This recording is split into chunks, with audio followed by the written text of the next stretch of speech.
Good morning mga kakudkod, and for today's our vlog ay ito nga ipapakita ko sa inyo ang aming lugar dito sa bayan ng Minalabak sa Bicol.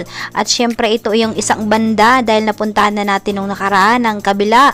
Ngayon ay nandito tayo kung saan may ginagawang kalsada. Ito dead end na kumbaga. Pero hindi pa naman huli ang lahat. Ayan, napakasarap ng panahon dito mga kakudkod. Dahil tingnan nyo naman napakasarap ng paligid, green na green. At syempre, wala pang gaanong mainit kasi alas 6 pa lang ito mga kakudkod. Syempre, ito nga nang napuntahan natin dito ay maraming tambak ng mga kahoy. Siguro dito dinadala dahil nga naman wala namang itong gumagamit dito sa dulo na ito. At syempre, ginagawa itong kalsada na ito na konektado na naman sa isang bandang lugar. Bahala na kayo, hulaan nyo. Dahil nga naman ito ay napakalaki. Kaya naman sakop nito ang mga palayan dito. Ay tingnan nyo mga kakudkod, ang taas nito. Dahil ito ay nasa gitna ng palayan, kitang-kita nyo naman ang paligid, napakaganda.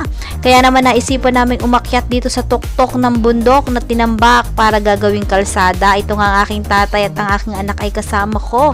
At tuwan-tuwa naman ang aking anak dahil kitang-kita niya naman ang mga kabundukan. Tingnan nyo naman itong bandang ito ay dito naman ay mga bundok lang. Doon sa kabila mga kakudkod, makikita nyo dito yung Mayon volcano o bulkang Mayon na kung saan ngayon ay nasa alert level dahil bumubuga-buga na naman ng lava.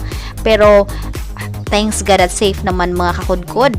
At syempre dito naman sa bandang ito nakikita nyo naman, 'di ba? Ayan yung tatay ko at nilalagay niya ang kanyang yung sa motor, ayan. At kitang-kita nyo naman yung mga palayan. At kung hindi nyo na itatanong mga kakudkod, dati kami ay pumaparito talaga dahil noon mga kakudkod na andito yung aking mga kamag-anakan doon sa bandang dulo lang. Kaya naman ngayon ay pumupunta sila dito, nagbibisikleta at iniiwan ang kanilang bisikleta dito sa dulo ng ginagawang kalsada. Dahil ito nga naman ang karamihan dito ay ang kinabubuhay, ang pagsasaka. Kaya naman tuwing umaga sila ay talagang busy sa pagpunta sa kanilang mga palayan o pagbisita. Ayun nga ang aking anak, talagang sabi ko sa kanya ay maglakad-lakad ka at ma-exercise ang tuhod. Abay, dapat maging malakas lalo na ngayon. Pero dito talaga mga kakudkod, gustong gusto ko dito kasi ang sarap ng hangin. Kung pwede nga lang maglatag nagbanig dito at dito na matulog. Tingnan nyo naman ito yung ipil-ipil mga kakudkod. Ito ay umiihip-ihip po. Sabi ng anak ko, dito muna ako mama dahil gusto kong makita ang kagandahan ng kapaligiran dito sa Bukirin. 'Di ba? Ang sarap tumira sa probinsya. Kaya kung ako sa inyo, uwi na kayo. Dahil nga naman nakikita natin yung ulap na yan, nagbabadya ang ulan. Pero nawa ay wag naman sanang umulan dahil nga naman naaaliw pa kami sa pagtingin-tingin dito sa kapaligiran. Apakasarap kasi sa matang pagmasdan at tahimik dito mga kakudkod.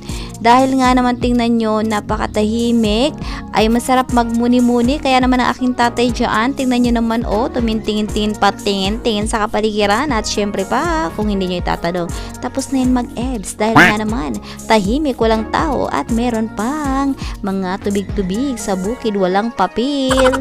Kaya 'di ba? Ayan, nakaraos din. At syempre ang aking anak naman ay patingin-tingin din. At syempre, dito na aakyat na rin ako dahil nga naman gusto ko ring makita ang ganda ng kapaligiran na nakapalibot sa atin ngayon. 'Di ba?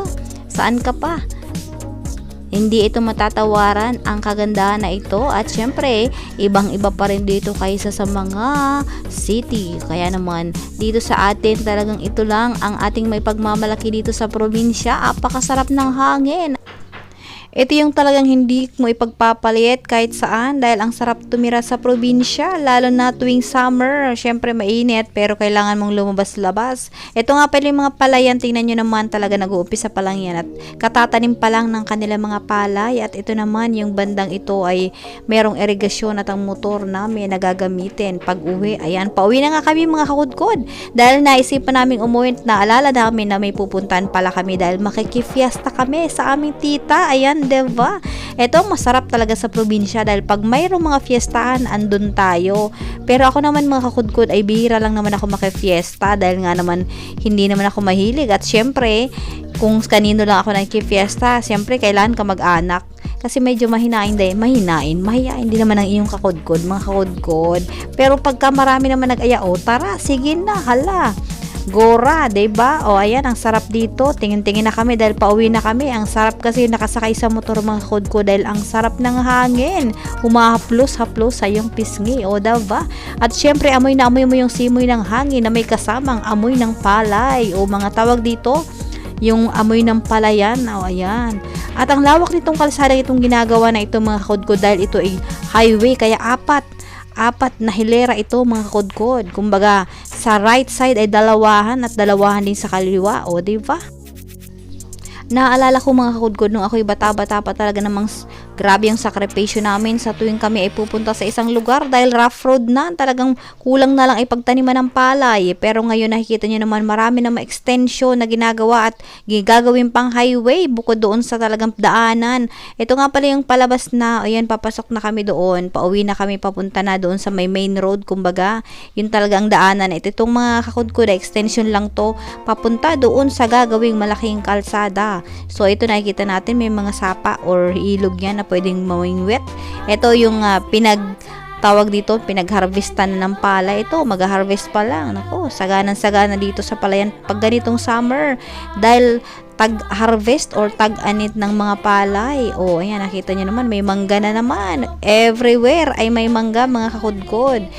Talagang ang sarap tumira sa probinsya dahil ang mga mangga dito ay talagang binibigay na lang mga kakudkod. O ito na, malapit-lapit na tayo sa katotohanan, ay sa ano pala, sa kalsada. O ito yung main road na sinasabi ko. Hindi siya ganun kalaki pero ito talaga yung daanan noon pa. Dahil ito yung mga daanan papunta sa coastal area dahil kami ay naman ay nakatira doon sa poblasyon kung saan nandun yung mga market, school at munisipyo or mga health center. Pero dahil nga sa ganda na ng kalsada dito sa amin sa Minalabak, marami ng shortcut kahit saan pwede ka nang pumunta. At syempre ang mode of transportation dito sa amin, marami mga kakudkod. Merong padjak, merong motor or single motor, jeep, mga private car o kung ano-ano pa, bahala na kayo. Kahit saan naman alam natin sa Pilipinas kung ano yung mga mode of transportation, 'di ba? O ayan, talagang kung kayo magagawi dito sa bayan ng Minalabak dito sa Bicol, marami na rin naman kami dito mga resort, mga kakudkod. Nandyan yung Banwitan, ayan, na tinatawag. Meron pa, nakalimutan ko na mga kakudkod, pero marami dito. Maraming beach dito sa amin, lalo na sa mga coastal area, Bagulataw Beach, mga white beach na tinatawag or white sand. At naisipan naming pumunta o dumaan dito sa aming pinsan. Sabi ko, abay, daanan natin. Medyo matagal-tagal na rin naman na hindi siya nagagawi doon. At hindi rin ako nakakapunta dito. Eto na nga, malapit-lapit na kami dito sa kanilang bahay. Ang sarap dito kasi marami ditong mga tanim na pwede mong lutuin. At syempre, marami nabibigay niyan mga kudkod, lalo na pag season. Ay naku, kahit mga sitaw na yan, ipinamimigay lang yan. Ayan, sabi namin dito na tayo, baba na, tingnan natin, bisitahin natin. Oops, nakita namin, pinakita niya sa amin yung kanyang pato sa likod ng bahay. Malaki-laki na rin ito, aba. Ayan, ipinagbigyan tayo ng mangga. Sabi niya, ito na lang ang natira nung nakaraan, ang dami. At ito na nga, binigyan kami ng dalawang. Sabi ko, wag na. Kasi pupunta naman kami doon sa aming tita. At ito nga, napadaan na kami dito sa kanto. Nakita namin itong luglugan. Ang luglog mga kakudkod kung hindi nyo alam. Sikat na sikat ito dito sa amin sa Bicol. Kumbaga sa Batangas, meron silang lomi dito sa amin sa Bicol. Meron kaming luglog. Ang luglog ito ay pansit na merong mga sarsa. Ayan. Yung pansit na pangluglog, iba po yan sa mga pansit na niluluto. Ito yung talagang pangluglog na may sabaw. At syempre, nag-order pa kami ng siumay. Kasi gusto yan ng anak kong siumay. So, pwede rin nyo rin yan lagyan ng itlog at nag-order kami ng nilagang itlog dyan para sa aming luglog. Ayan, pero dahil nga wala pa daw silang luto ng nilagang itlog, sabi niya antay lang po ng kaunti at kukunin namin sa bahay dahil ito ang kanilang pwesto dito sa gilid ng kalsada. Maraming kumakain dito ng luglog, lalo na sa umaga. Ayan ang siomay, 'di ba? Ang masarap din sa luglog, marami ang mga sangkap. Nasa sa inyo na lang kung ano yung panlasa niyo mga kakudkod. Pwede niyo lagyan ng luglog ng ayan, sili, meron niyang anong tawag doon, meron niyang sarsa, meron niyang onion leaves. Ayan, napansin ko nga pala, aba, mataas-taas din pala itong aming kinatatayuan o kinauupuan. medyo napaisip ako dito at kailangan nating mag-ingat. O ayan, pero safe naman mga kakudkod. Ito pa si Mingming. Sabi niya ay gusto niyang sumali sa vlog. Ito nga yung nasangkapan ko na, ayan, may patis pa yan, may suka, lemon, ayan, lemon. At ito yung itlog na dumating na rin, ayan. So, ayan mga kakudkod. See you on my next vlog. Thanks and God bless everyone.